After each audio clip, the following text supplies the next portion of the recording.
Mastering UKMLA MCQs, Cardiology Insights. MCQ number 1. A 55-year-old man presents with progressive fatigue and exertional dyspnea. On examination, jugular venous pressure is elevated with a pronounced rapid Y descent and a positive Kussmaul sign. Heart sounds include a sharp early diastolic knock. Electrocardiography shows low-voltage QRS complexes, and chest X-ray reveals pericardial calcification. Which of the following is the most likely diagnosis? A. Constrictive pericarditis. B. Restrictive cardiomyopathy. C. Cardiac tamponade. D. Right heart failure due to pulmonary hypertension. E. Tricuspid stenosis. Think fast, you have 20 seconds.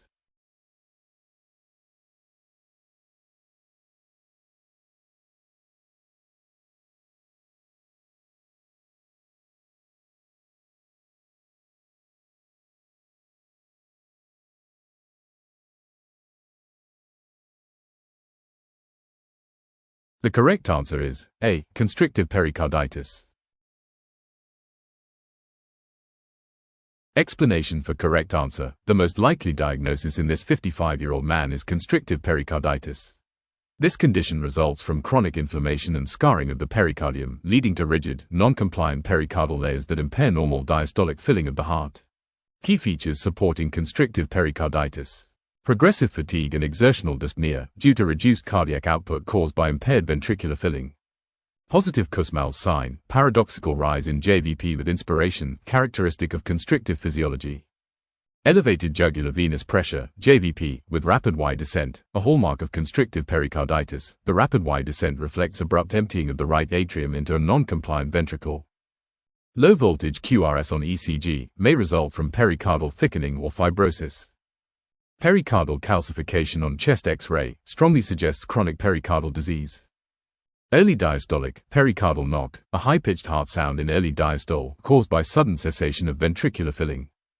These features collectively point toward constrictive pericarditis rather than myocardial or valvular pathology. Incorrect answers. Explanation. B. Restrictive cardiomyopathy. Although similar in clinical presentation, restrictive cardiomyopathy is a myocardial disorder, not a pericardial one. It typically lacks a pericardial knock and pericardial calcification. The JVP waveform may not show a prominent Y descent, and Kussmaul sign is less specific. C. Cardiac tamponade. In tamponade, you'd expect elevated JVP with absent Y descent, hypotension, pulsus paradoxus, and muffled heart sounds. A pericardial knock is not present, and the progression is typically more acute. D. Right heart failure due to pulmonary hypertension. This may cause JVP elevation and dyspnea but doesn't explain the pericardial knock or pericardial calcification. Kussmaul sign may be present, but other findings are non-specific. E. Tricuspid stenosis. Tricuspid stenosis causes elevated JVP and a diastolic murmur but not a pericardial knock.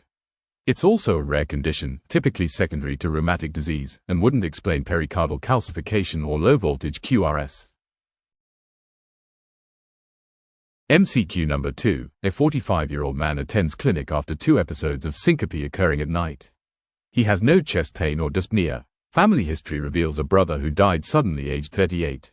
Resting ECG shows a right bundle branch block pattern with coved ST segment elevation is greater than or equal to 2 mm in leads V1 to V3, followed by inverted T waves. Transthoracic echocardiography is normal. Which of the following is the most likely diagnosis?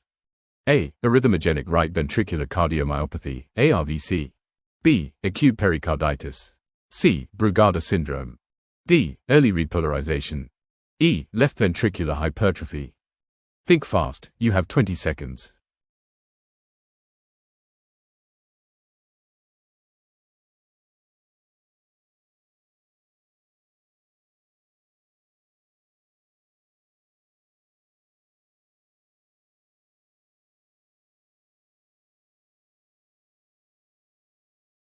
The correct answer is C. Brugada syndrome. Explanation for correct answer. The most likely diagnosis in this 45-year-old man is Brugada syndrome. The Brugada syndrome is an inherited cardiac channelopathy that predisposes to ventricular arrhythmias and sudden death, often presenting with characteristic ECG changes in structurally normal hearts.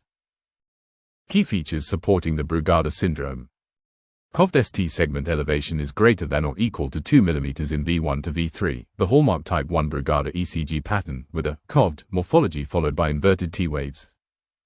Right bundle branch block, RBBB, pattern, frequently accompanies the Brugada ECG changes. Normal echocardiogram, Brugada is an electrical disorder, not a structural cardiomyopathy. Nocturnal syncope in family history of sudden death reflects the risk of ventricular fibrillation, often triggered during sleep or fever. These findings together are pathognomonic of Brugada syndrome rather than structural or benign ECG variants. Incorrect answers. Explanation.